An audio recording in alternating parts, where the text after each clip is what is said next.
Muy buenas noches, bienvenidos al salón. Fueron unos días bastante largos para mí. Le quiero agradecer a Quique Casanova porque la semana pasada, el viernes, me reemplazó porque yo no estaba bien de salud. Fantástico programa, por cierto, con Katia González. Hicieron un programón y con Pedro Britos, representante de Parsim, que también tenemos que hablar hoy de eso porque ha sido noticia toda la semana. Toda la semana hemos hablado de un montón de cosas, la mayoría muy desagradables, ¿verdad? Como son el nepotismo, nepo babies y tantas cosas que pasan en nuestro país y que han pasado siempre. Lo que pasa es que depende, por lo visto, por las modas o los ataques de algunos, empiezan a aflorar las informaciones, pero está bien, entre ataque y ataque nosotros, la población, los comunes, como nos llaman algunos, nos enteramos de cosas que tendríamos que saber desde hace tiempo para que pongamos las cosas claras y sobre la mesa y luchemos por una realidad que tendría que acabar, que es el nepotismo y los intereses que algunos ponen en montar y formar todo un entramado prácticamente de negocios en lo que es la función pública. Bueno, hoy tenemos de invitada a la ministra de la Defensa Pública, Lorena Segovia. Muy buenas tardes, Lorena. ¿Cómo le va, doctora? Buenas noches, gracias Héctor Luis, por invitarme al programa. Realmente da gusto estar este viernes aquí para hablar de lo que hacemos en la defensa pública y también compartir aquello que esperamos poder seguir haciendo. ¿Qué hace la defensa pública? ¿Podemos partir de eso, el conocer un poquito más primero lo que es defensa pública, el ministerio, y luego vamos a ir hablando de las diferentes actuaciones y trabajo que hacen de defensa pública? Bueno, la defensa pública es una institución del servicio público. Estamos dentro del sistema de justicia. Eso significa que somos autónomos, que somos independientes y estamos trabajando por los derechos de las personas.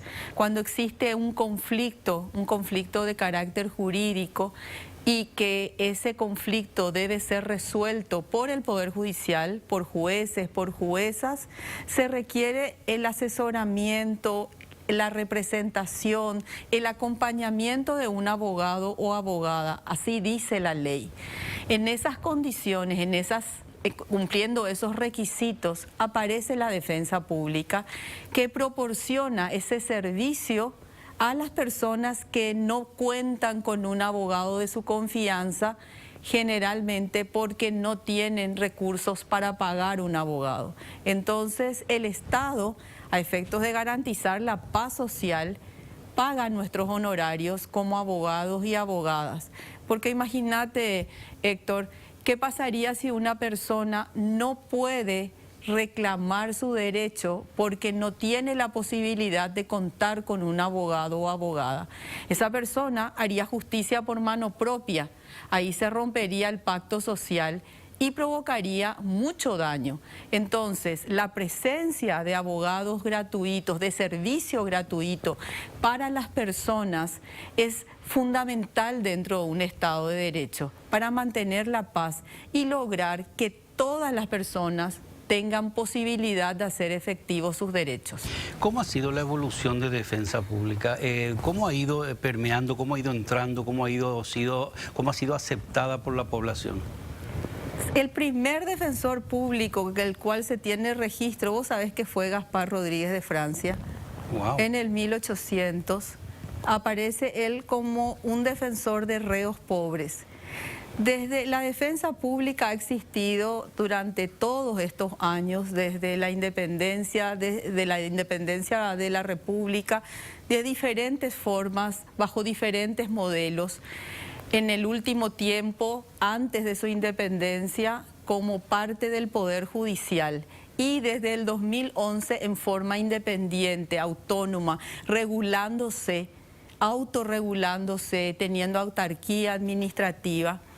Y en primer lugar, ha tenido una evolución progresiva de fortalecimiento porque para valorar a la defensa pública uno tiene que entender su posición dentro del Estado.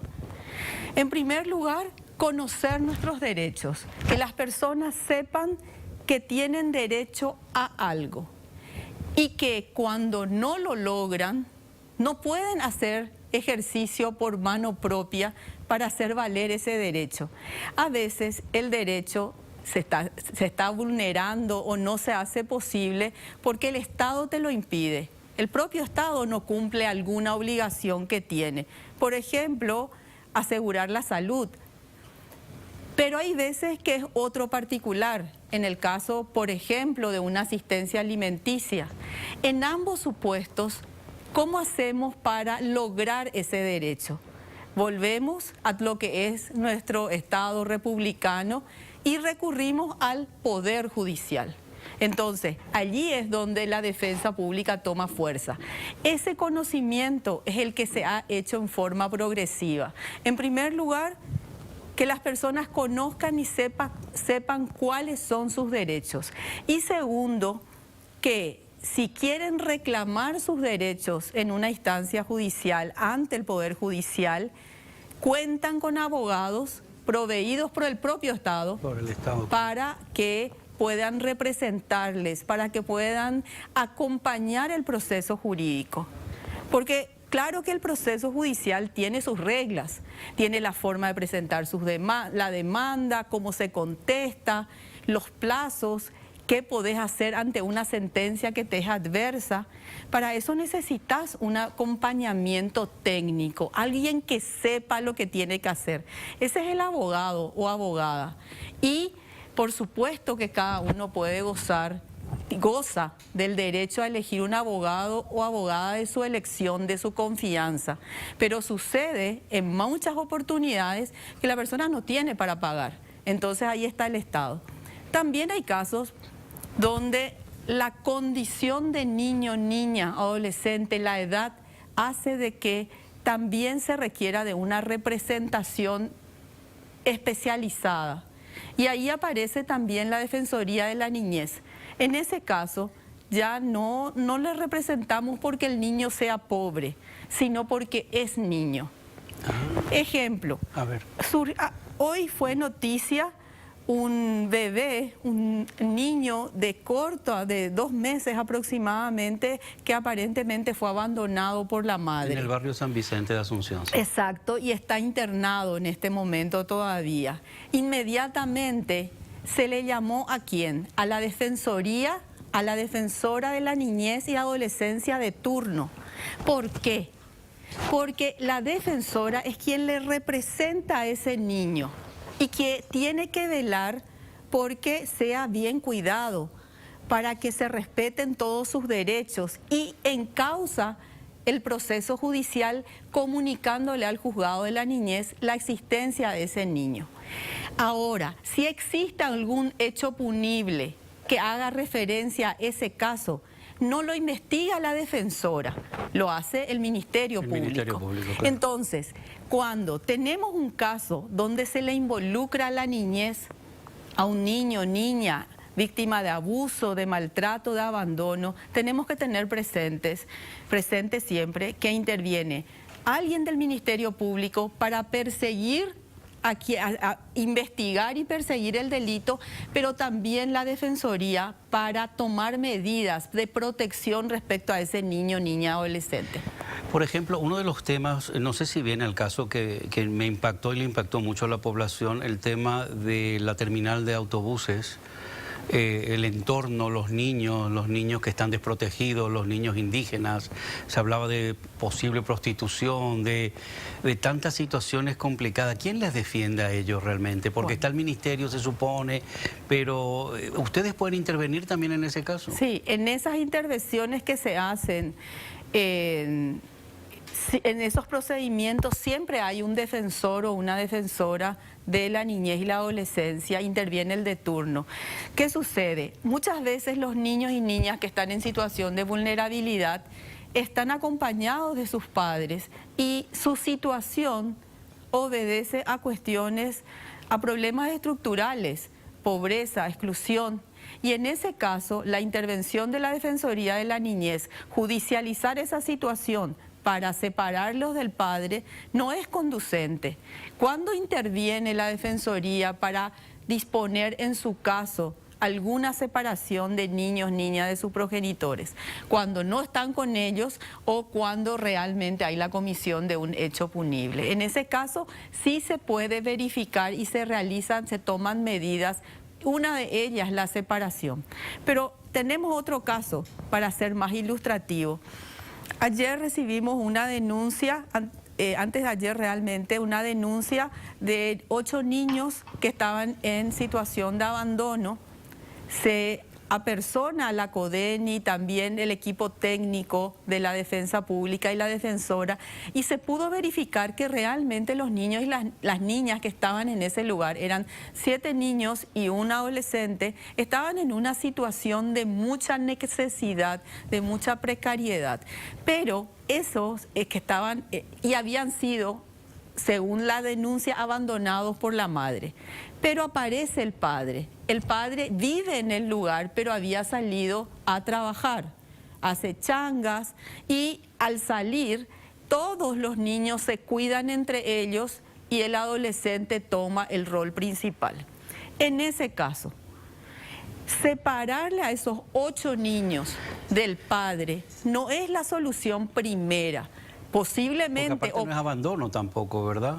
Es la imposibilidad de prestar un mejor cuidado. No le puede cuidar. Entonces, en ese caso, lo primero que hacemos es verificar la situación. Se apersonó la defensora de turno, hay un análisis, un estudio del equipo técnico, psicóloga, trabajador social, y es evidente que se encuentran en situación de vulnerabilidad. Inclusive 3 de ellos no están inscritos en el registro civil, no tienen certificado de nacimiento, hay un subregistro. O sea, la vulnerabilidad está. ¿Qué tenemos que hacer nosotros como Estado? ¿Tenemos que separar a esos 8 niños del padre o debemos fortalecer a esa familia buscando los diferentes tipos de apoyo? Apoyo de la comunidad, apoyo de la municipalidad, apoyo de la administración central. Esa es la opción que se tomó en ese caso. Creo que muchas veces tenemos como primera medida en la mente la separación de la familia, pero la Constitución, sin embargo, habla de que la familia deberá ser fortalecida. También la ley lo dice. Eso significa que el Estado tiene la responsabilidad de que la pobreza no sea un motivo para que una familia sea separada. Pero qué delicado y delicadas las situaciones son para tomar unas decisiones correctas y saber que se está haciendo bien, ¿verdad? Porque acá tendría que intervenir inclusive psicólogos, tendrían que intervenir tantas instituciones al mismo tiempo, porque sí, fortalecer la familia, cuidar la familia, pero si la propia familia no tiene la capacidad, lamentablemente, de cuidarlos y protegerlos como debería ser, es muy delicado el tema, doctora. Es súper delicado y claro que es un enorme compromiso también para nosotros que estamos haciendo este servicio público. ¿Te imaginas la responsabilidad que toma la defensora al tomar una decisión de decir no, se van a quedar aquí, pero voy a pedir, me voy a comunicar con diferentes instituciones públicas?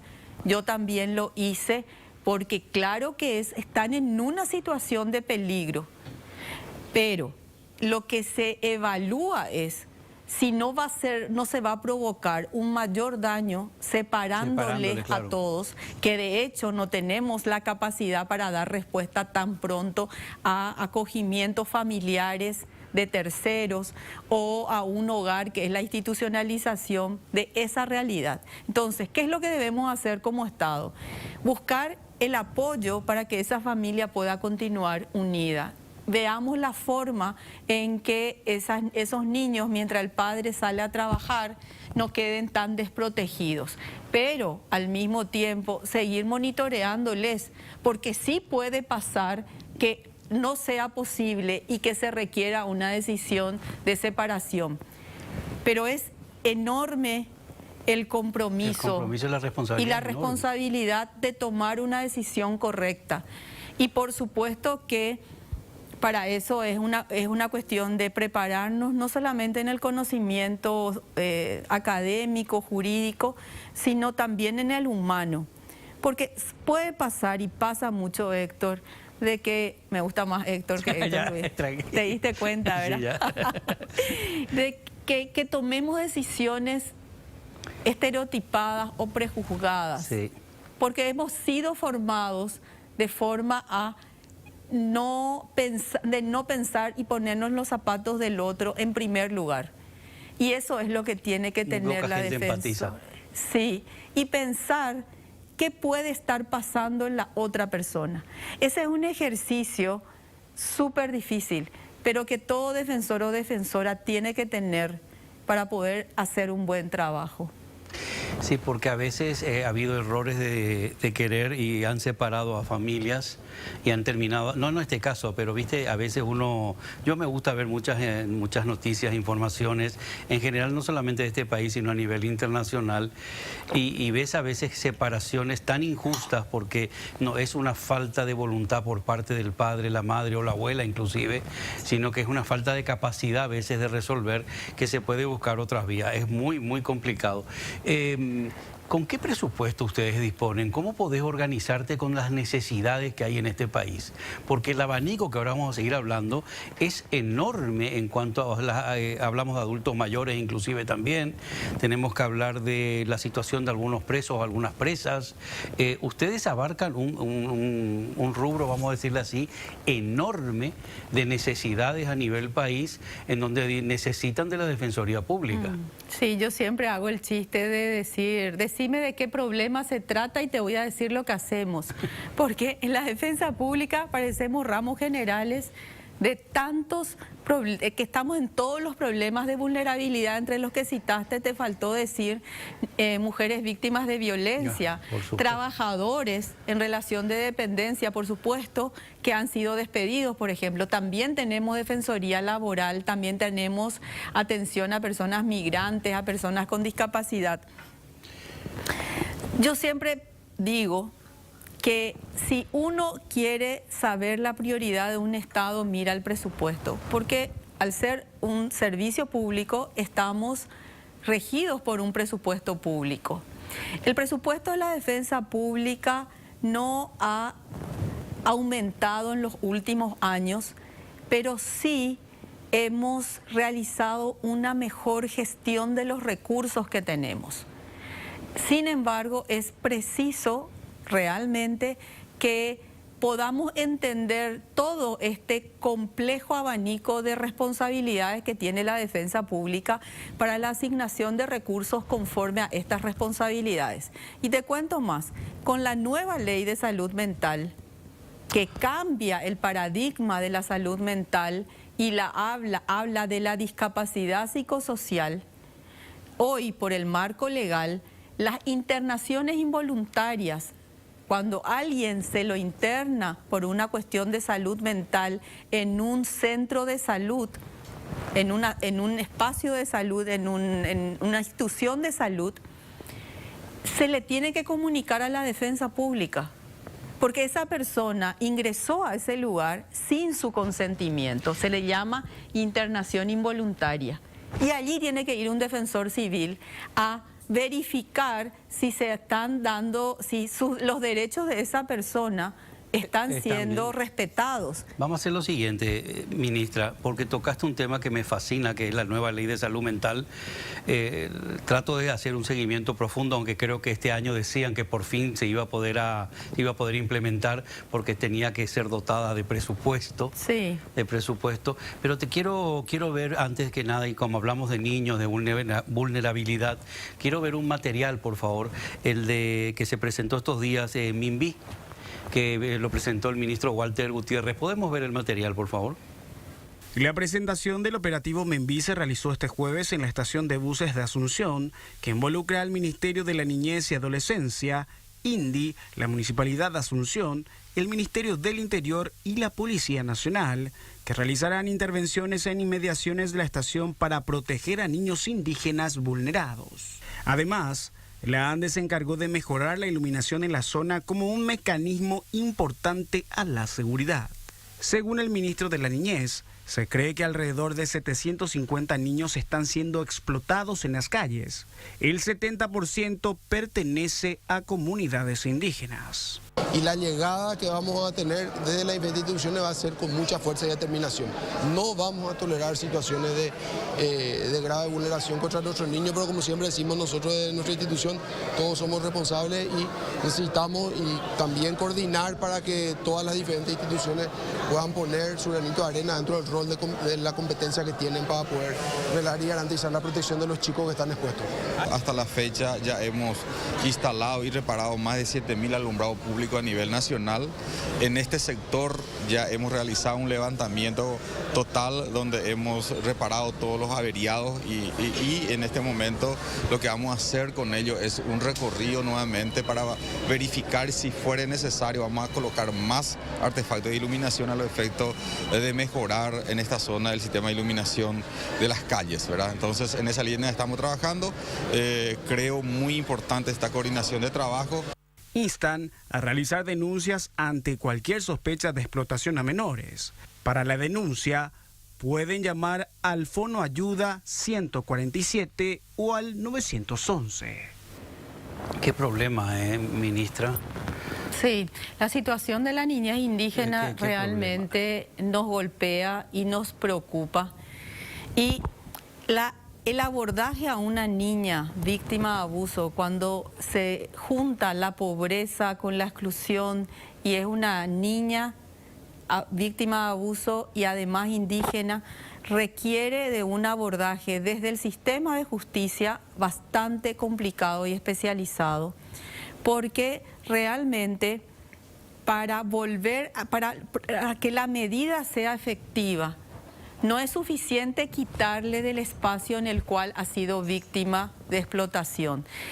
Posteriormente eso, cuando esa niña necesita o se debe aplicar una medida de protección, se debe entender y comprender cuál es su cosmovisión, el pueblo del cual proviene, alojarla en un hogar, una institución, no es la salida final, puede ser una salida transitoria, pero posteriormente debe ser reinsertada en su mismo pueblo.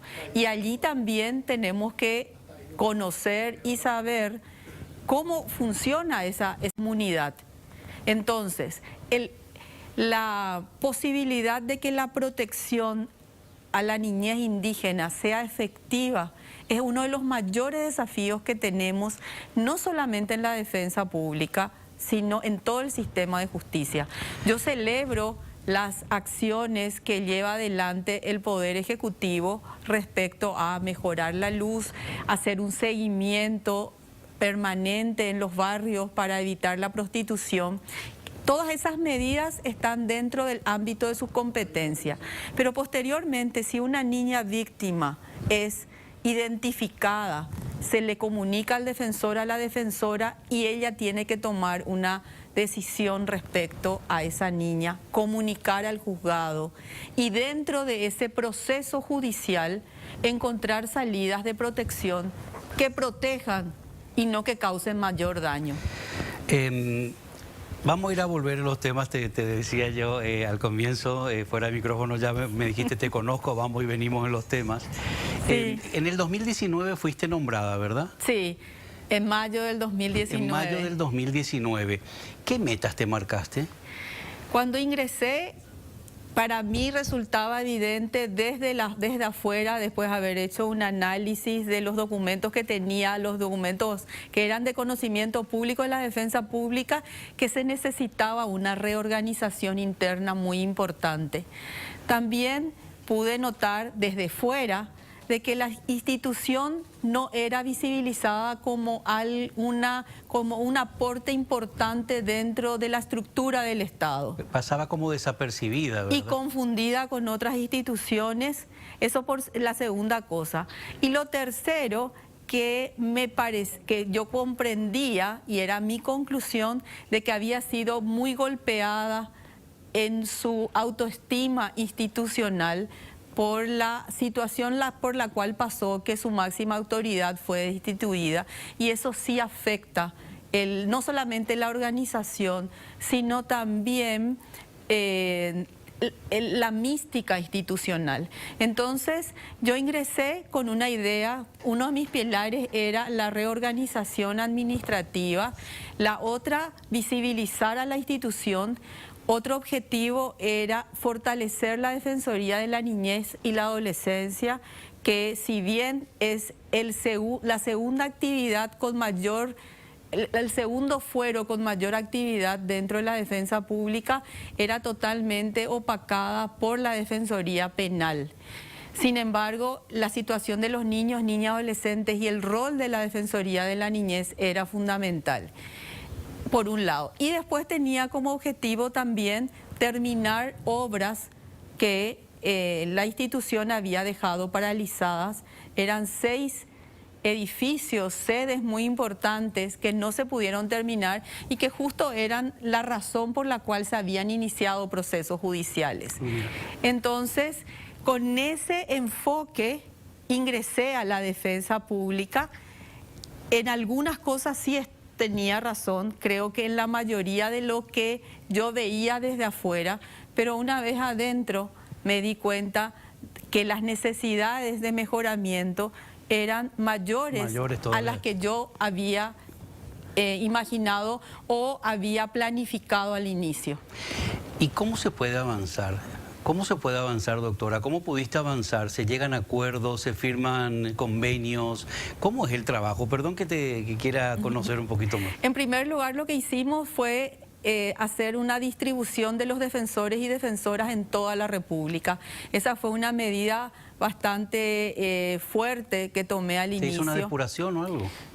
Por llamar... Más bien colocarle a defensores en los lugares donde habían concursado. Había muchos defensores que estaban en Asunción y se necesitaba que fueran a otros lugares de la República. Esa fue una medida administrativa muy dura, muy importante, porque realmente la necesidad del trabajo requería esa distribución. Y también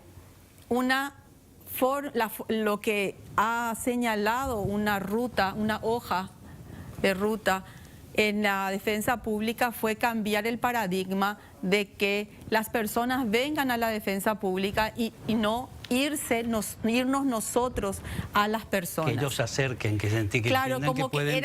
era una defensoría muy cerrada en las oficinas. Y la característica del defensor o la defensora es el de ir, el defensor o defensora. Que sea cercano, ¿verdad? Que sea cercano, humano en el trato. Pero también nosotros no nos podemos quedar todo el tiempo en la oficina. Nosotros somos los abogados pasilleros pagados por el Estado. Y en la Defensoría de la Niñez, cuando hay una denuncia como esta, uno no puede tomar una determinación desde su oficina en base a lo que piensa que es. Tiene que apersonarse y ver la realidad, porque como habíamos dicho, y si unimos a lo del que hablábamos al principio, la decisión impacta en la vida de las personas.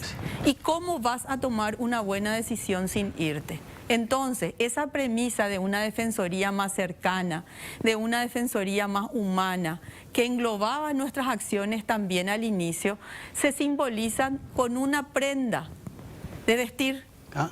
Sí, con championes. Championes, nuestros championes deportivos. Sí. ¿Por qué? Porque, ¿qué te proporciona un champión? Te proporciona la posibilidad de caminar más rápido. Comodidad, moverte. Comodidad, agilidad, rapidez, con tacos y con tanto protocolo no se llega a las personas. Entonces, ese champión simboliza mucho más que una prenda de vestir. Simboliza que estamos presentes y con las personas a las cuales asistimos, que rápidamente nos vamos a mover, que vamos a poder caminar, pero también trotar y también correr.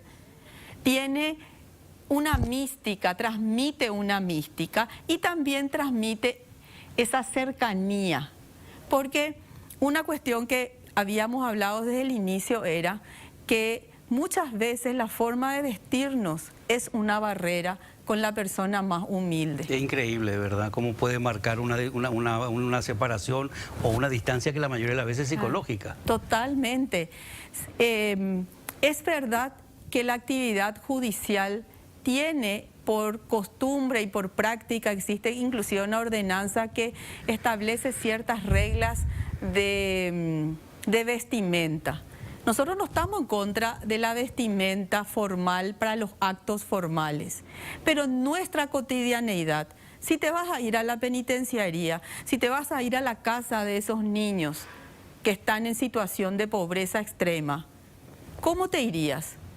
Te tendrías que ir de la forma que haga que se despierte la confianza y no que se ponga una barrera como diciendo, no, ella es la defensora o como acá la doctora, todo, la abogada, la abogada, la ministra. Sí. No, acá se habla de servicio público que impactan la vida de las personas. Eso es lo que tenemos que lograr y por ello hemos trabajado estos años desde que ingresamos.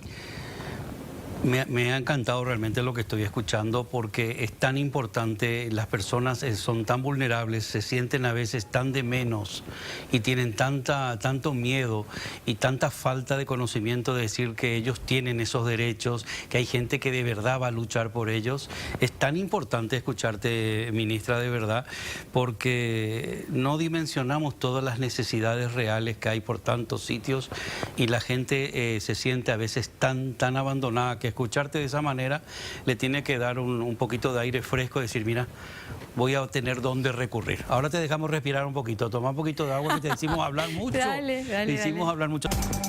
Seguimos con la ministra Lorena Segovia, Defensoría Pública. ¿Esta mañana firmaste un acuerdo o ayer o cuándo fue? Con la DIVEN firmamos el martes pasado un acuerdo sumamente importante porque una de las cosas que más ocurre desde mi punto de vista dentro de la estructura del Estado es la falta de coordinación, ese trabajo que no articulamos. Cierto. Como que vivimos en compartimientos estancos y sin embargo mucho podríamos resolver de conocernos, conocer las instituciones y establecer protocolos que nos permitan rápido acceso, agilidad en los trámites. Y la DIVEN y nosotros tenemos en común la vulnerabilidad. Entonces, a través de este convenio lo que pretendemos es que en el caso de que un asistido de la defensa pública requiera de algún medicamento o de una silla de ruedas o de algo que está dentro de lo que tiene la DIVEN, podamos articular rápidamente la provisión de ese bien. Pero no solamente dentro de un proceso. Muchas veces solamente por la falta de conocimiento y la falta de determinar claramente los pasos que a seguir dentro de la administración, se inician juicios. Cuando que esos juicios podrían resolverse, o sea, el problema podría resolverse sin entrar a un litigio. Claro. Hoy, por ejemplo, tuve una buena experiencia. Estamos en un grupo en el cual se trabaja la vulneración de los pueblos indígenas. Y como defensa pública habíamos recibido una denuncia desde una comunidad indígena. Entonces dijimos, antes de iniciar una demanda, vamos a hacer algunas gestiones administrativas dentro de este grupo de trabajo. Yo mandé una nota y después les comento nuevamente, este es el problema, era un problema de agua, un problema de luz. Y ahí inmediatamente tengo el retorno ya de las instituciones. No, ya estamos haciendo el pozo, estamos cavando, falta poco para llegar. También estamos haciendo un relevamiento de la comunidad. ¿Te imaginas que toda ese trabajo en este grupo donde están representantes de instituciones, está el ministro de la Niñez, la presidenta del INDI y otras instituciones, al conocer la defensa pública, al saber que se está llevando adelante esas gestiones, posiblemente evita ya la interposición de una acción judicial. Y lo más importante, se resuelve el problema.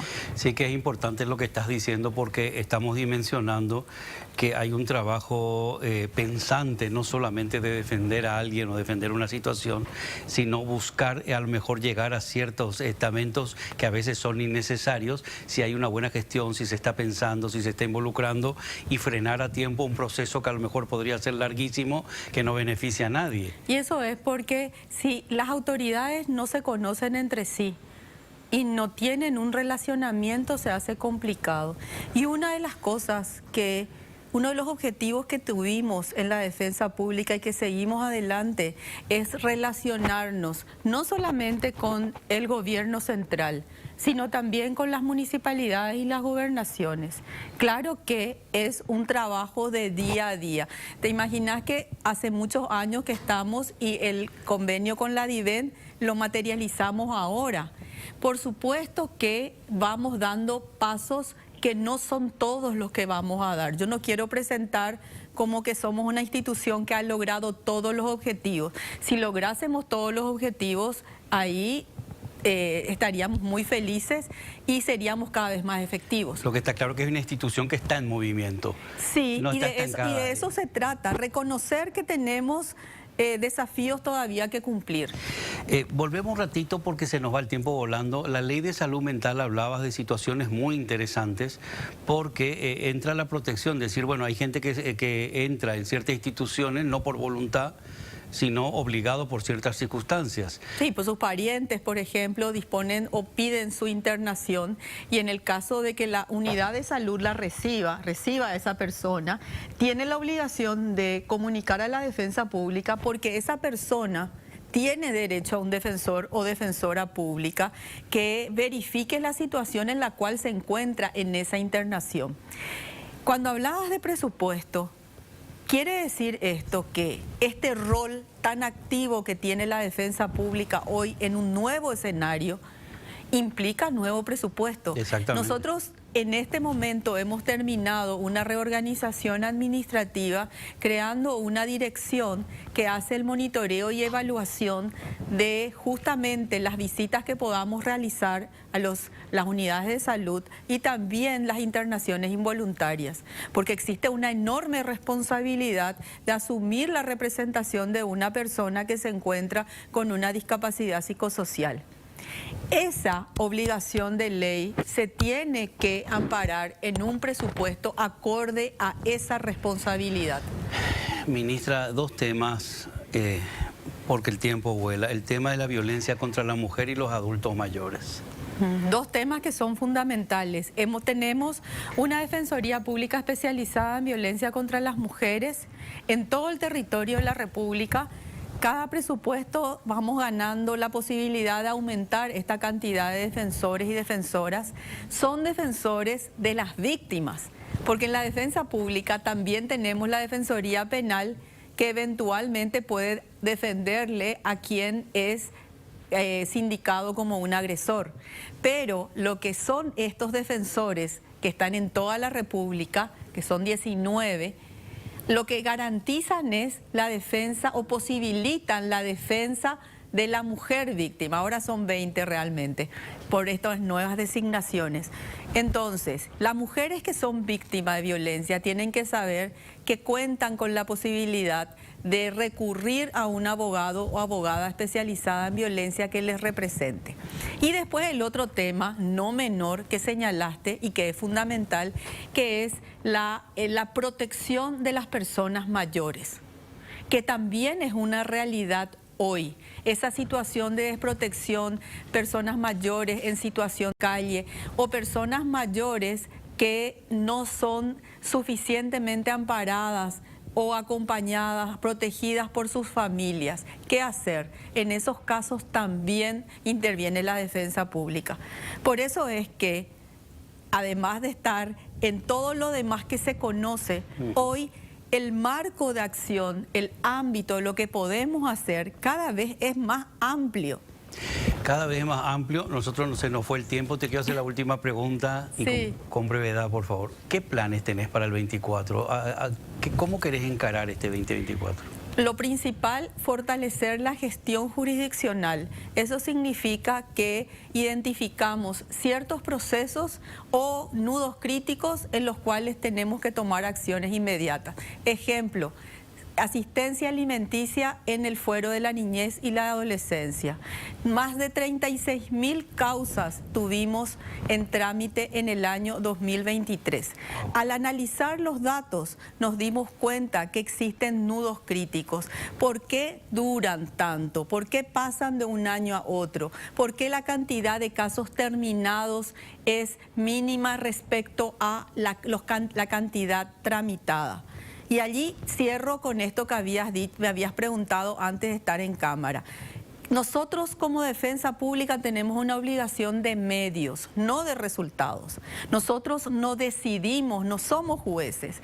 Lo que tenemos que tener es ejercer una defensa diligente, que le garantiza a la persona el debido proceso, ser escuchada, que las pruebas se desarrollen, que se pueda obtener una resolución fundada.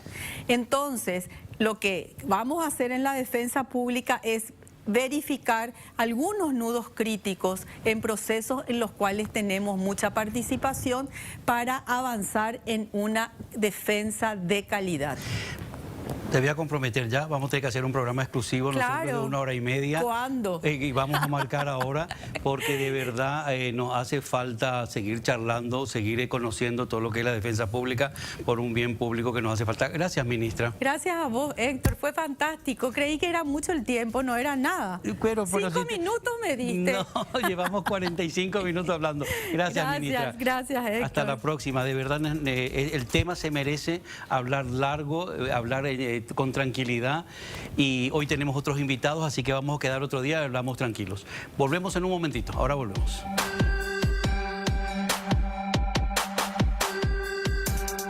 De manera tan lamentable y realmente irresponsable, a solo 10 días de la implementación de este sistema, que de por sí, y por supuesto que es impopular, porque siempre que se toque el bolsillo de la ciudadanía ya tan desgastado, y ni qué decir después de una pandemia, porque eso fue lo que tuvimos no hace mucho tiempo, todavía la gente no tuvo tiempo de recuperarse, para más no funciona. Y como yo sostuve en la última sesión, no funciona a los 10 días de enero, cuando el tránsito en Asunción es realmente un placer comparado con lo que es apenas empiecen las clases y todos los padres tengamos que estar llevando a nuestros hijos al colegio antes de ir a nuestros trabajos.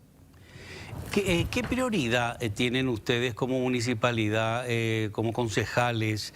Porque el tomar una decisión, primero fue la bicisenda, también, perdón que lo recuerde, una bicisenda que causó muchísimos problemas, los locales del centro, la calle Palma.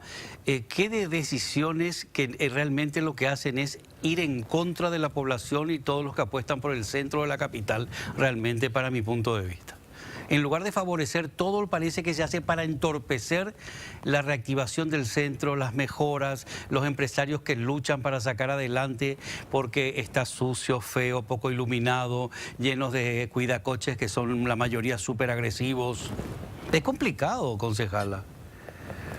Es muy complicado, Luis, es muy complicado, sobre todo porque tenemos que ser conscientes de que el centro de Asunción sufrió no recientemente, sino también a un periodo bastante largo, un olvido total por parte de los gobiernos nacionales. Asunción tuvo un olvido total por parte de los gobiernos nacionales, no en periodos solamente los recientes, sino en sucesivamente varios periodos. Cierto. Yo siempre digo que la capital de la República fue olvidada hace bastante tiempo dentro de las políticas públicas. Número uno, con la principal de las fallas.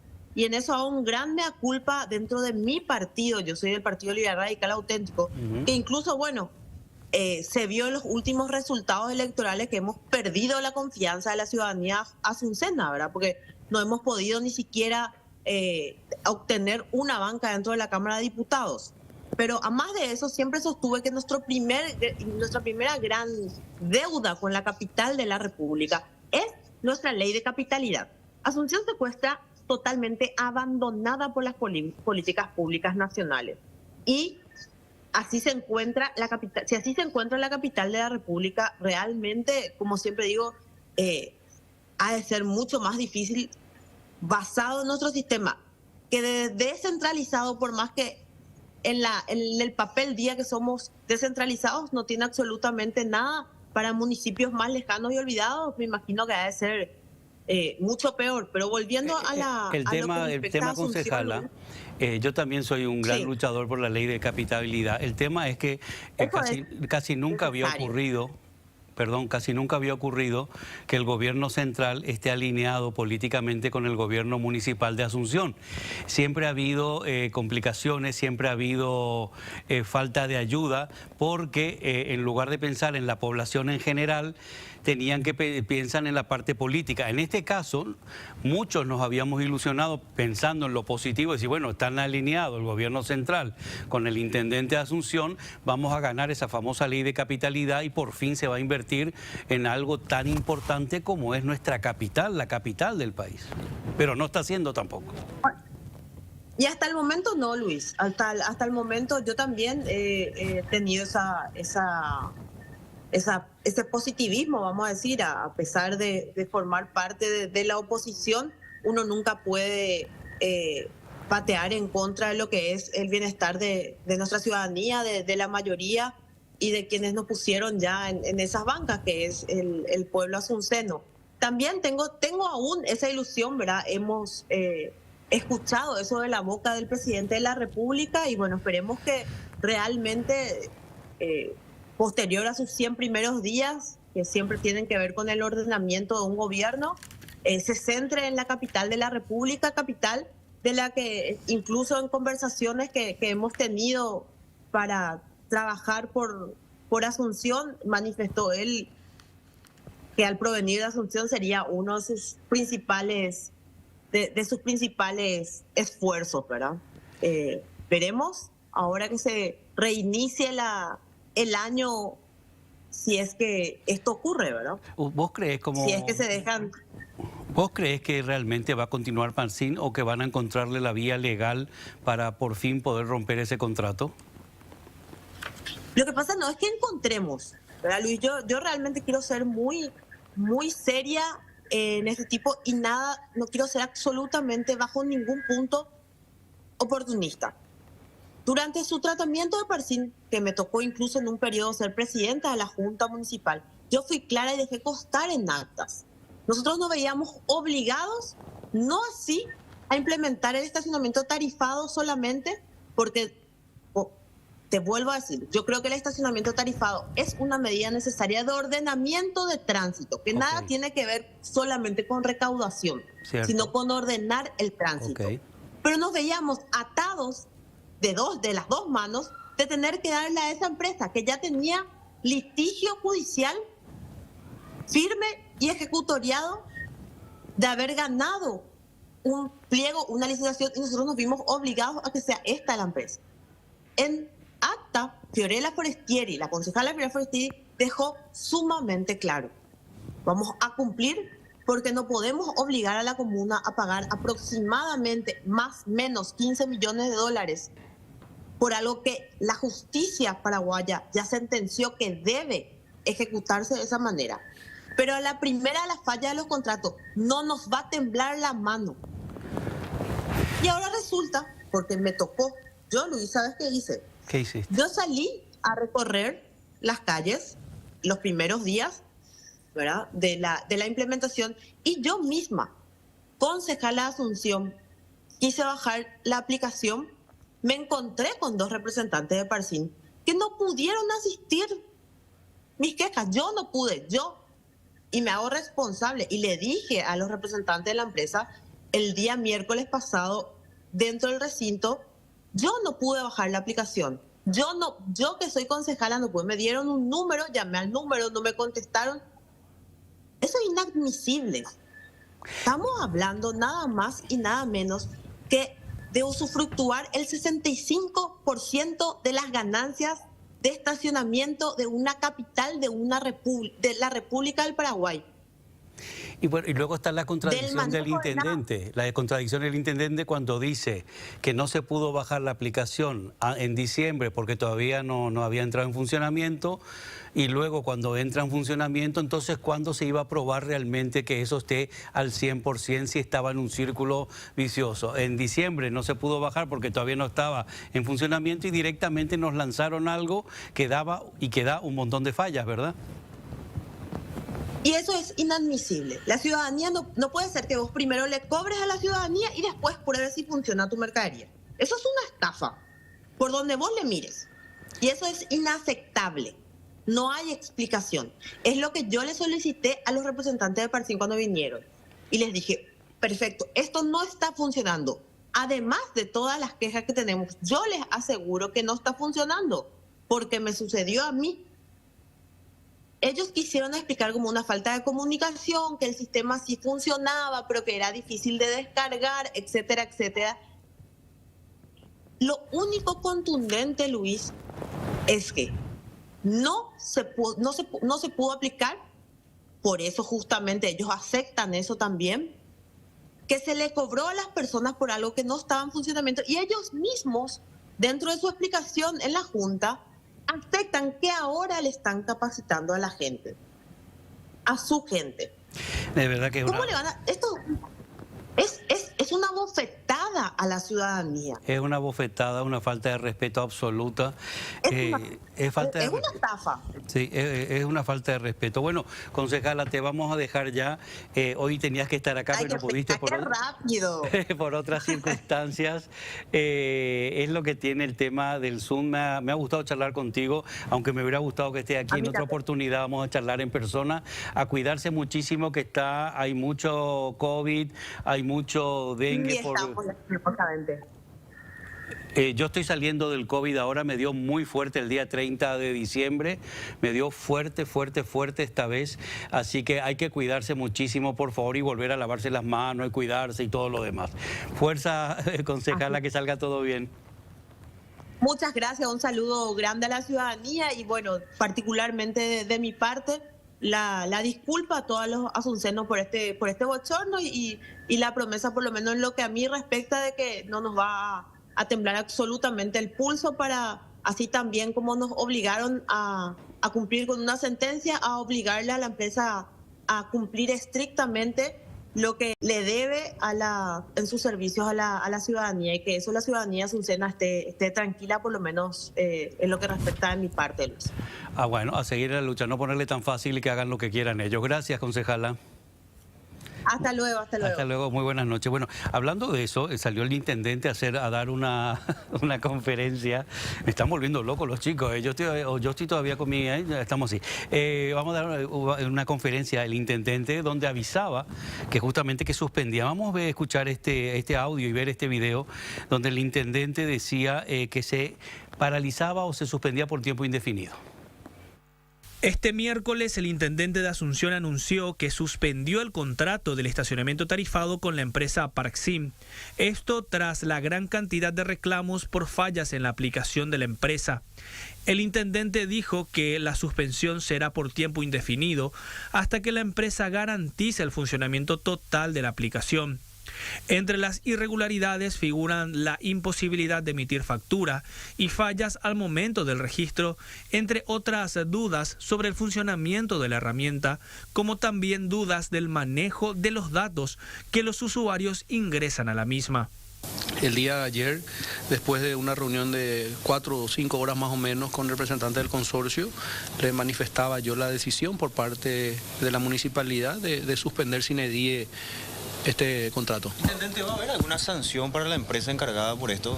Bueno, en realidad que sanción así uno no puede manifestar, sino más bien la decisión que tomamos de suspender los efectos del contrato hasta tanto y cuanto ellos no puedan presentarnos ambos inconvenientes que había mencionado, la APP 100% funcionando efectiva y activamente, así como también la facturación.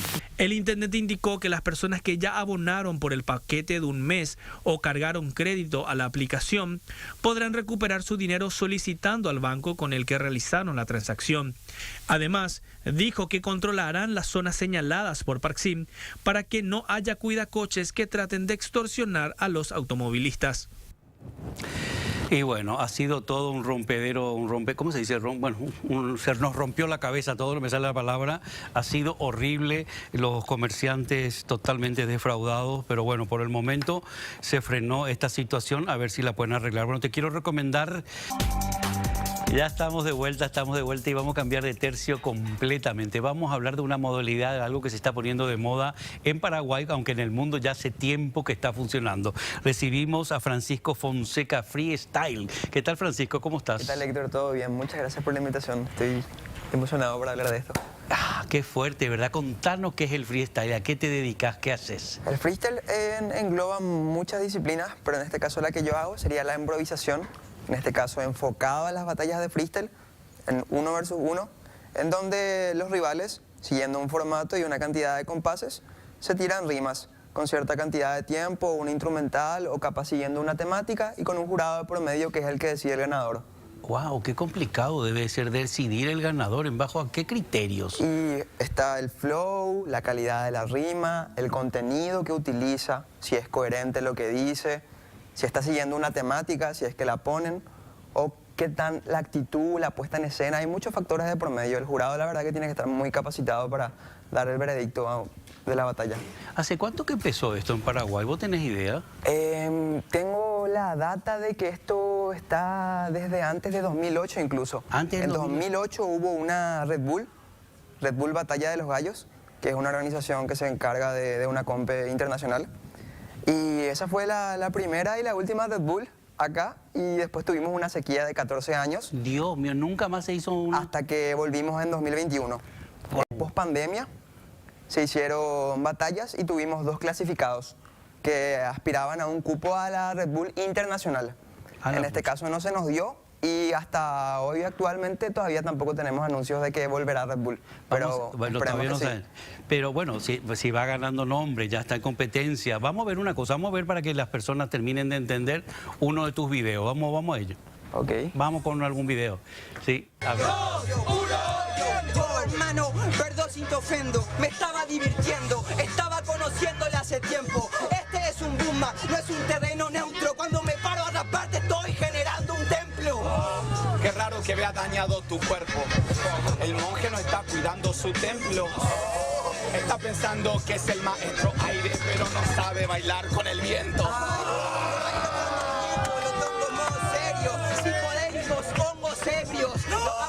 Porque rapeo en el free, antes rapero, ahora sufrido. Chiste en sí.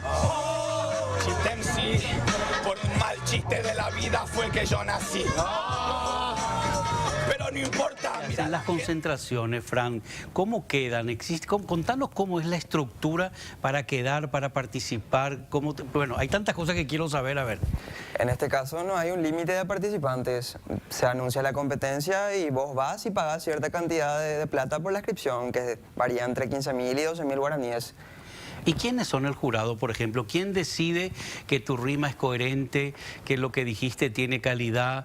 Me imagino que también importa la duración de tu exposición. Los 2 participantes tienen la misma cantidad de entradas, o sea, la misma cantidad de rimas, y el jurado que selecciona el ganador es gente ya sentada con experiencia, que ya tuvo su batalla, su recorrido, su trayectoria, y tiene los conocimientos necesarios para poder dar el veredicto. Esos serían los jurados. En tu caso personal, Fran, sí. Primero quiero saber cómo entraste, cómo llegó esto a tu vida. Esto llegó primero a base del internet, porque yo veía las batallas de freestyle de afuera, de otros países, y ni enterado de que acá había eso. Y un día por internet vi un flyer de una competencia y dije, bueno, me faltó el bichito y dije, bueno, vamos a ir a probar, ¿entendés? Me animé. Y la primera experiencia fue bastante pelada. Y a pesar de todo eso, fue como que nació esa emoción de, yo quiero hacer esto, ¿entendés? Y ¿Y qué dijeron en casa? ¿Entendieron? Y al comienzo no, pero tampoco era una negación por completo. ¿Pero qué le explicaste? ¿Qué le decís? Quiero hacer esto. ¿Y en qué consiste? ¿Cómo explicás? Y en realidad no le expliqué, le mostré más o menos cómo era y ellos me dijeron, bueno, anda a probar, ¿entendés? Y no pensaron que iba a durar tanto hasta este punto. Pero bueno, ya ves, la vuelta de la vida. ¿Y cómo sos? ¿Sos bueno? ¿Vos te podés autovalorar? Yo me considero bueno. Actualmente creo que estoy entre los mejores del país. Wow, si tuviéramos que hablar de una cantidad determinada, ¿hay una cifra en la cual, digamos, hay tantos participantes ya en Paraguay? ¿Es algo que se extendió realmente o hay más público que participantes? Actualmente hay más competidores que público, pero últimamente estamos teniendo un muy buen recibimiento del público, justamente por las cosas que estuvieron pasando últimamente. El sábado pasado vino la FMS, que sería la Liga Profesional de Freestylers de Chile. ¿De Chile? Sí, vino y realizó una jornada acá en Asunción, en la Costanera, y se llenó 2.500 personas. ¡Wow!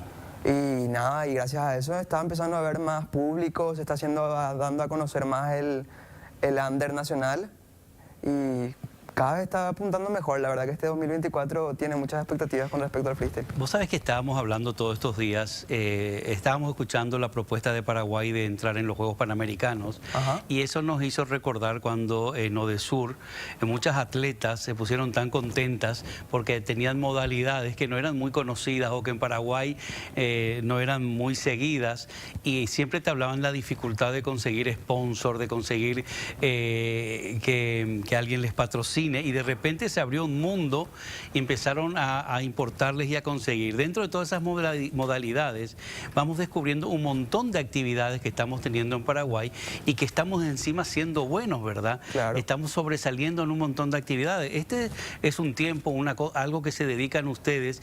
Estoy viendo una cosa antes de preguntar. ¿No hay mujeres? ¿No hay mujeres? Sí, hay mujeres. No hay tantas, pero cada vez hay más.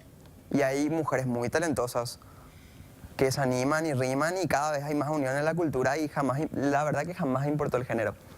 Pero cuando vos tenés que preparar o preparás una competencia, ¿tenés o tienen ustedes una mínima idea de lo que el rival te va a decir, o tenés que tener esa agilidad mental para ir respondiéndole de acuerdo al tema? Podés predecirlo, pero lo normal es que se haga al momento, que ambos competidores actúen al momento y en base a lo que está pasando alrededor, a lo que ves de tu oponente. Si ya le conoces, capaz sabes su estilo, sabes por dónde atacarle, pero nunca hay algo como prepensado para decirle. Eso es como juego sucio, digamos. Pero bueno, ¿y se preparan temas? ¿Hay competiciones que son con temas específicos o siempre es libre?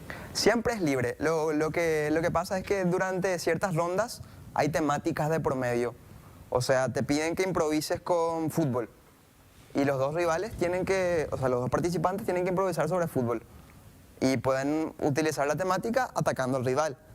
Y el que mejor la desarrolle es el que gana. Decime, vinieron los chilenos, dijiste, vinieron los chilenos. Y ahora vos te vas a ir a competir en Chile. Sí. ¿Cuántos son los seleccionados y cómo se llegó a esa selección? Los seleccionados de Paraguay son 2. Creo que también van a haber 2 bolivianos, y la cantidad exacta de chilenos no sabría decirte. Pero serían esos 3 países los que estarían compitiendo en este torneo clasificatorio. Y vale, ¿cómo son las competencias para que entendamos? ¿Cuánto dura cada jornada? ¿Cómo es la participación? ¿Tiene tanta duración? Me gustaría entender un poquito más. Y se elige un formato durante la competencia, y los formatos son por rondas: octavos, cuartos, semis y final. Y normalmente hay 16 participantes. 16 participantes. Sí. En tu caso en particular, ¿vos tenés algún sponsor? ¿Conseguiste algo? ¿Tiene que salir todo de tu bolsillo? ¿Cómo funciona? Actualmente para esta competencia, la empresa que se encargó de realizar la competencia a la cual llega a la final me va a estar cubriendo el pasaje y la estadía. Okay, pero esto es un logro ya, ¿verdad? Sí, claramente. Pero tema de outfit o de, no sé, cualquier otra cosa, me lo tengo que bancar yo. Esa parte todavía te corresponde. Exactamente. Si vos... me gustaría saber una cosa, te iba a preguntar ¿qué le recomendarías a un chico o una chica que está entrando en este mundo? ¿Cómo le tiene que presentar a sus padres esta competencia? ¿Vos crees que les van a entender cuando le quieren decir que quieren dedicarse a eso, que quieren competir? A ver, dedicarse a esto acá mismo, ahora mismo, es una situación un poco complicada, pero cada vez el futuro apunta mejor. Y yo creo que si ustedes le presentan a sus padres como que es algo para disfrutar, para abrir la mente, que es bastante terapéutico también y que va a conocer gente de todo tipo, gente muy sabia, muy alegre. Es una familia, la cultura del hip hop. Es un lugar muy, muy hermoso. Decime, ¿quién es el competidor más jovencito que conozcas? ¿Cuántos años tiene? El competidor más joven, te diría mi hermano pequeño. ¿También? Sí, tiene 15 años.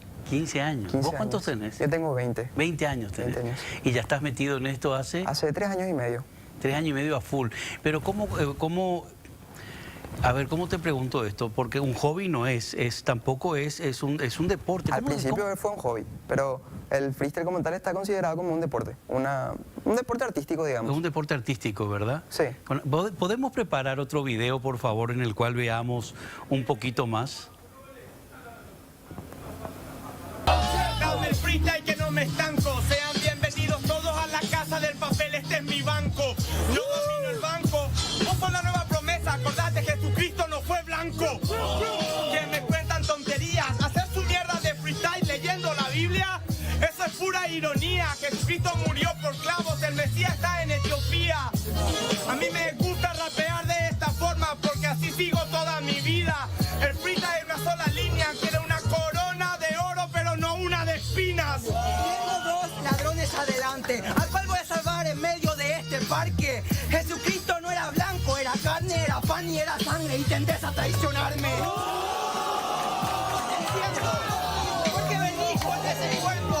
El Mesías, el mejor de los tiempos. Una linda Biblia, pero muy mal cuento. Yo lo entiendo, lo puedo entender. El campeón del pueblo y un MMC.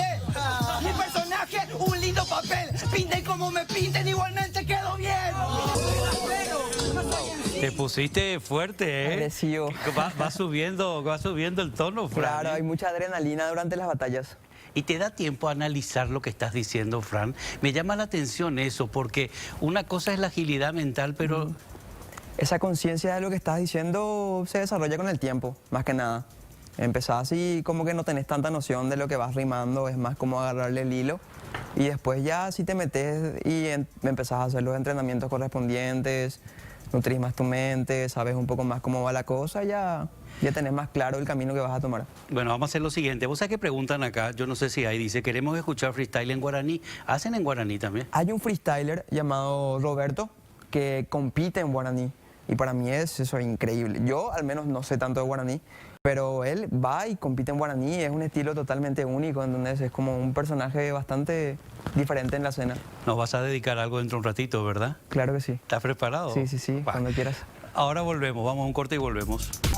Se nos fue el tiempo volando, quiero agradecer, no sé si tengo que hacer, quiero agradecer a Complot por vestirme siempre desde el primer día y también a ña Virginia por cuidar nuestra barriguita. Fran, terminamos contigo. Ok. Termina conmigo, así lo domino, poco a poco, mientras tanto espero el domingo.